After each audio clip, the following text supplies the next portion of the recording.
Good afternoon, my friends. This is Paul, and as the title of the video suggests, today we are here to give some basic communication tips, mainly for people on the autism spectrum, but pretty much everyone who's a person has trouble communicating to some degree, and those that don't have probably learned from their mistakes.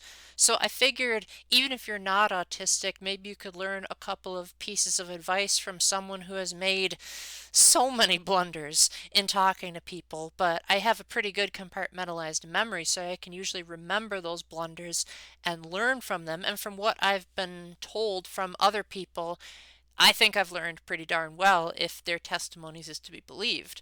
The reason it took me so long to make this video when I've been wanting to make it for probably over a year is because every time I would do a previous take, it would sound way too harsh, like I was blaming autistic people for not trying hard enough to overcome their struggles, which admittedly could be the case with some of them, but I know not all of them are like that. Some of them legitimately try their best and still manage to fail because their neural pathways are different than that of a neurotypical.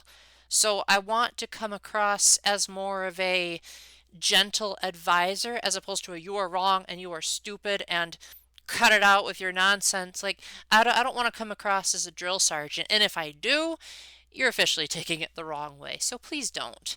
Please think of this as like reading a map and you say, oh, that's the way to my destination, as opposed to like disciplinary type of language. And if my wording happens to sound like that, I apologize, but that's just how I talk. I tend to have a bit of an edge to my voice, so hope you'll forgive me for that.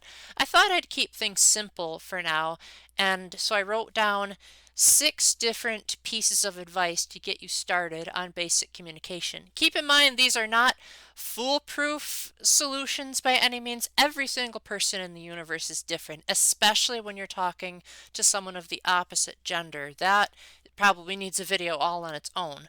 But generally speaking, this is how you can at least garner some respect and get people to like actually care about what you have to say and to keep the conversation flowing smoothly without making people feel like they're just being polite and putting up with you as opposed to secretly going like, these people are driving me insane, as a lot of neurotypicals tend to do.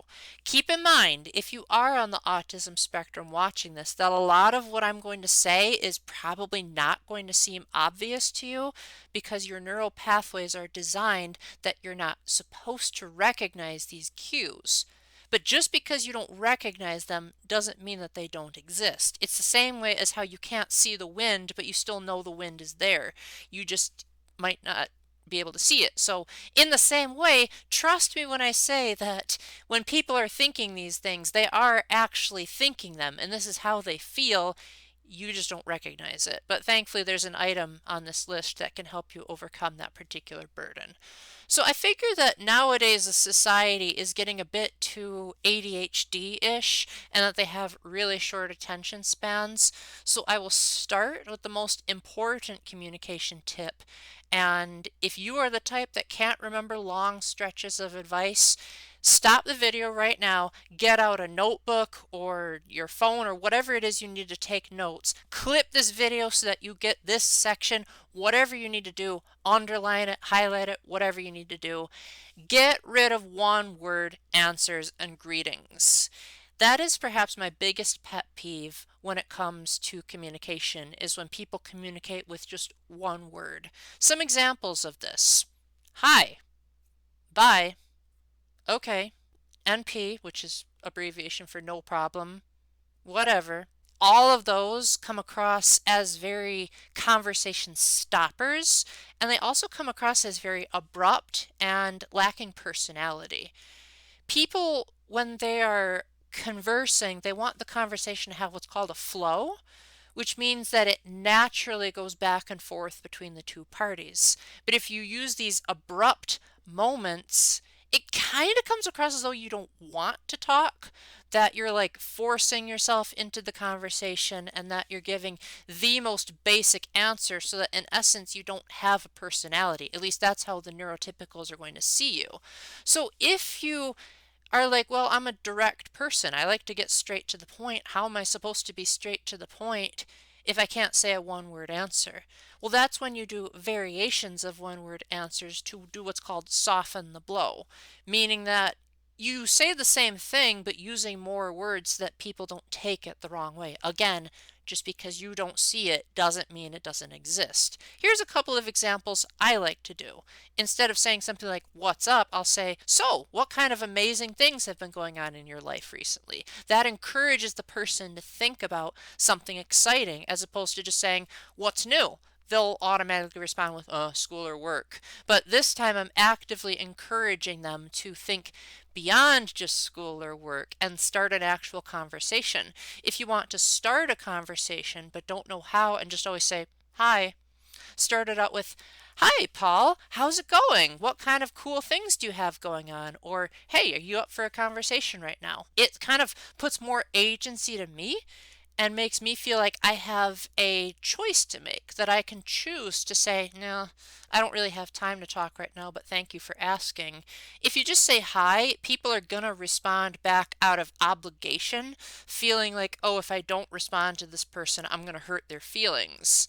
And if they don't respond, then you're going to think that they're ignoring you, but why shouldn't they ignore you? It's so basic and bland and boring that they're like, if I want to talk to an AI, I'll talk to an AI. I want to talk to an actual human being that has nuance and uniqueness. Again, I'm not trying to be mean, but neurotypicals sense a lot of patterns and social cues that you might not. So try to personalize yourself a little bit. You are a unique person. God didn't create anyone else like you.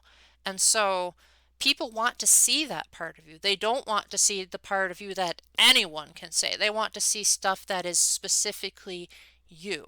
So ditch the one-word answers, ditch the one-word greetings, try to extend it a little bit. Say stuff like, "No, thank you, but thank you very much for offering." Or something like, "Well, I'm not the biggest fan of what it is that you suggested, but I respect it." You give some kind of positive affirmation to make up for the negative. Next up, my next piece of advice, I simply wrote down tennis match. This might also be a bit hard to explain because I know autistic people have a hard time with metaphors. But hear me out before you start getting a headache. So in tennis, one thing that you don't want to do is allow the ball to bounce too much. If you do that, then it's considered a miss. The ball is only allowed to hit the floor once before you hit it back. And it's a very smooth flow if you watch pro tennis players or if you play Wii Sports. Generally speaking, after the server tosses the ball and hits it, that's a continuous rhythmic motion of back and forth. Now, how does that relate to a conversation, you might be asking? You want to make sure that there's a good balance of asking questions and giving answers so that the conversation doesn't feel one-sided. Here's an example just off the top of my head. "Hey, how's it going? How are you?" "I am doing very well. Thank you for asking. How about yourself?" "Oh, I'm doing just great. I just got back from the doctor's appointment." "Really? Well, how did that go?" "Just great. Thank you very much for asking." "What's new with you?" "Well, I just started playing this new video game. Do you want to hear about it?" "Yes, I would love to hear about it." "Okay, well, what is it that you want to know?" "Why don't you tell me about the story?" "Okay, then the story goes as following." So you're not going on this long and rambling monologue that no one cares about. You're asking questions to draw out what people do and do not want to talk about. If you ask a person, "Hey, do you like politics?" and the person says that they don't, that's your cue to change the subject. Now, I know that some autistic people get into the habit of getting into what's called obsessions, where they like one or two specific things and don't like to talk about anything else. Depending on the situation, that's not necessarily a bad thing. As for example, if you go to something like Comic-Con or your state or country's equivalent of that, like an anime convention or a gaming convention, obviously people are only going to want to talk about one thing, and that's fine. But not everywhere is a comic convention, so you can't pretend that everyone wants to hear about the same thing.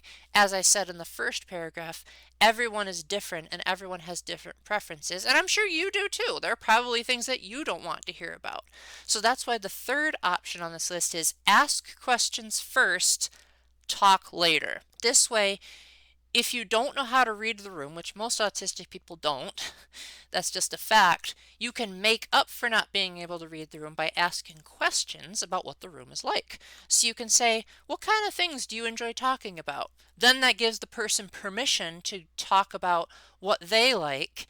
And just because you don't like what it is that they mention, like say you don't like, I don't know, say the person mentions that they like dating sims. I personally don't like dating sims. But that would be extremely rude of me if I just said, oh, I don't like dating sims, and just left it at that. However, one way that you can soften the blow is to say, oh, what is it that you like about dating sims? Then the person can explain it, and then the person will probably ask you, what do you think about dating sims? Then you can give your perspective, yeah, I'm not the biggest fan of it. And then you can mention, again, something to soften the blow by not coming across as too harsh by saying, like, well, I've tried it and it's just not for me, but if it works for you, that's cool. So you always try to end with some kind of positive affirmation so that you're not coming across as condescending or rude or mean. If you keep that in mind of continuously asking questions, then you're essentially making sure that no one gets left out. Because then if you were respecting the other person's interests, they might respect your interest. And if you listen enough and ask a lot of questions, it shows that you're taking the effort to try to like what they like. To give you an example, I was in a relationship once and she didn't really like video games and I did. But what did she do? She would watch me play video games and she would ask me questions about them and say, hey, tell me about the newest game release that came out. And so she was learning to know what it was that I loved about video games. This eventually led to me reading her out my Zero Time Dilemma walkthrough. And she liked it so much that she said, wait a minute, this is the third game in the series. Why haven't you done the other two? So even though she was a non-gamer, she liked what I had to say about that game in walkthrough form so much that it inspired me to write more walkthroughs. And now a lot more people are really enjoying being able to read the series in the order they were presented in, as opposed to jumping right to the third game. So as a result, I helped her appreciate games more because she took the time to ask about something that she wasn't actively interested in. And hey, she's gotten to the point now where even though we've broken up, we've gotten back on civil terms, and she'll still occasionally send me texts saying like, hey, I thought of you, because she'll see a plate that was designed after Kirby. And I'd be like, oh, that's cute. Or she might like send me a random text saying, what games have come out lately? It's not her way of trying to get back together with me, but just keeping civil conversation, which I wish more people and their exes would be able to do. The next pointer I wanted to mention is make sure to listen. Now, this sounds like a super no-brainer piece of advice. Obviously, you want to listen if you have ears. If you are deaf or something like that, I haven't studied enough to know how to pay attention to that, but I presume you've already communicated in some way that you need special aid, such as sign language. But for most of you watching this, if you are actually able to hear other people, listening doesn't just mean opening your ears and not plugging them. It also means that you're paying attention to what the person is actually saying. And even if you want to challenge yourself further, paying attention word for word what the person is saying so that you're able to quote their exact sentence back at them. I know that's easier said than done, and most people can't do it, but if you practice doing that, at least try. At least try. You might not ever succeed. I still haven't succeeded, and I have a really good memory. It gives you an opportunity to show the person that you care about them, because if you care about them, then you care about what they talk about, and you don't immediately dismiss anything they say just because it doesn't fit within your point of view. So one thing that I like to do when I work at my job is sometimes when the customers are coming in, I will ask the customer for their name, and because I have trouble with faces, sometimes I'll ask the person like, hey, where have we met before? And then when he or she says their name, I will say, oh yeah, I remember this stuff about you. And they'll be really honored by that because they'll say, oh my gosh, you remembered that stuff that I told you about my school and about my kids. And that's really sweet of you that you kept all that in mind. So generally speaking, I found that people like the fact that I have a good memory and can recite information about the people to the people. And so therefore, that shows them that I respect them. Because I know a lot of autistic people have a tendency to only want to talk about what they like. And that can kind of lead people to be turned off by them because they can say, you don't care about me at all. All you care about is yourself. And so it comes across as selfishness. But if you're able to talk about your interests and the other person's interests, then it becomes more of a mutual give and take. That's why a friendship is called a ship, because if one side of a boat ship goes down, the whole ship is going to sink. That's why the Titanic sunk, was because it hit the iceberg and the iceberg caused the ship to be lopsided, and then the ship sunk and a whole bunch of people died. But a ship, a proper ship on the sea, is going to be even. So that means, my headphones are something else today. That means that both sides need to be equally balanced. One is not talking more than the other. Some people will give you permission to do that, but I would say wait until they actually express it first before you make that assumption, and then you can talk about your interests. Because sometimes I run across people where I'll say, oh, I'm sorry, I'm talking too much, and they'll say, no, I want to hear about your interests, Paul. I'm very interested in hearing what you have to say. So when I'm around those people, I don't worry about that as much, but generally speaking, that typically only happens when you're really good friends with someone. So I would say that's the exception as opposed to the norm. The fifth piece of advice I have is don't immediately dismiss others' interests. I know some autistic people have come up to me and said, well, what if I think the conversation is boring? What if I don't want to hear what the person has to say? I feel you there because I don't really like hearing things that are too philosophical or abstract. But if I were to just say that right away and end it there and say, let's talk about something else instead, that comes across as quite insulting to the other person because it's essentially saying your interests don't matter. You don't matter. You are nothing but an inconvenience to me. That's what the neurotypical people are picking up on. So instead, one thing that you can do to maybe make it more interesting is say, that's not particularly something I'm interested in, but I'd like to know why you like it.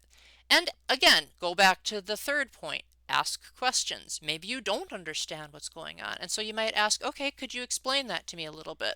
When my brother comes over, he loves talking about politics. I, on the other hand, I don't hate politics, but it's very hard for me to follow along with because it's a branch of philosophy, which I already said a few seconds ago is something that I struggle with. So what I like to do is I like to ask him questions and try to relate it to something I do understand. So he might be talking about a bill that was just passed, and I'll be like, oh, is this bill kind of like this verse in the Bible? And he'll be like, yeah, that's exactly how you can look at it. So try to relate it to something that you can understand.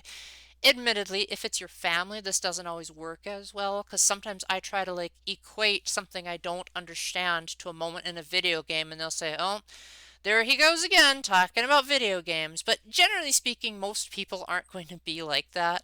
Most people are going to say, oh, well, if it helps you understand that better, then yes. That's why Jesus spoke in parables, was because he knew if he was direct about how heaven worked, people weren't going to get it. So he used parables, which were everyday examples that the people of his time could relate to. So if you can't follow along with philosophy, if you have no idea how to answer the question, what is the meaning of life? Ask questions, try to figure out what the person is trying to say. And hey, if that still doesn't work, be straightforward. Just say, hey, I have Asperger's syndrome. This is hard to follow along with. Could you try to speak more straightforward? If you phrase it in a question format as opposed to a demand, people are generally going to be much more understanding. Not everyone. Some people are jerks.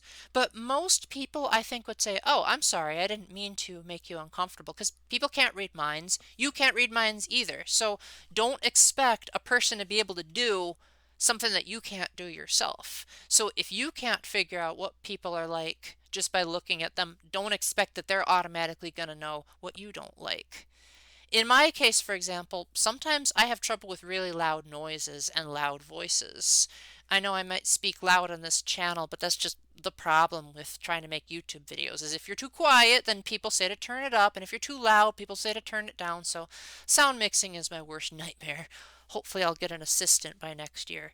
But basically, I have to tell people that, they're not immediately going to be able to know that my ears are sensitive. So I might say like, I'm going to politely decline going to this party of yours because I don't really like loud things. Use a lot of I, me statements as opposed to you, your, so that people can get the impression that you're not attacking them. You are suggesting that something that they like doesn't work for you. You could say, I'm not into this kinds of games because I don't have very good reflexes. I need games that go slower. That way the person can say, oh, well, you can at least respect the game for its story, right? And you could say, yeah, absolutely. I think this has a great story. I just can't play it. In the same way that I cannot play Pikmin games to save my life. Micromanaging that many little creatures, way too hard for me to do.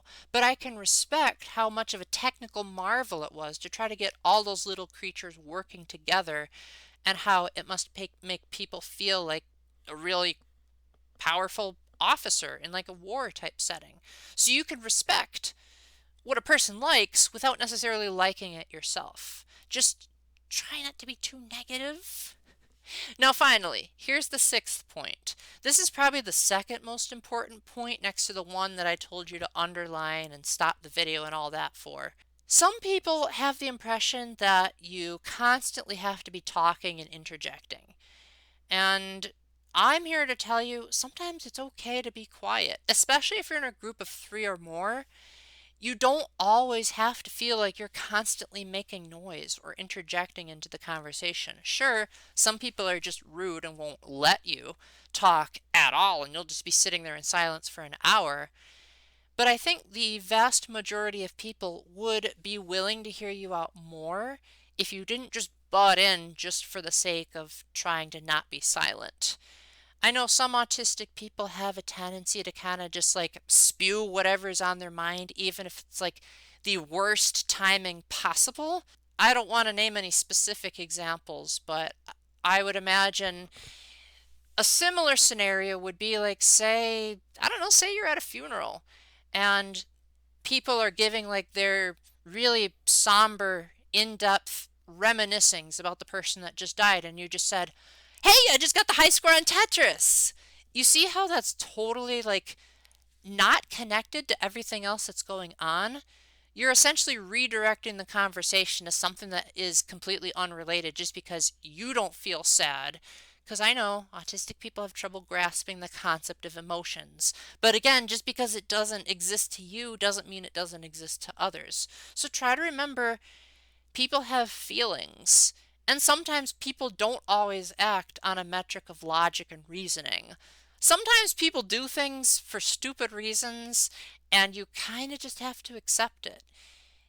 Just because you don't think like that doesn't mean that other people do.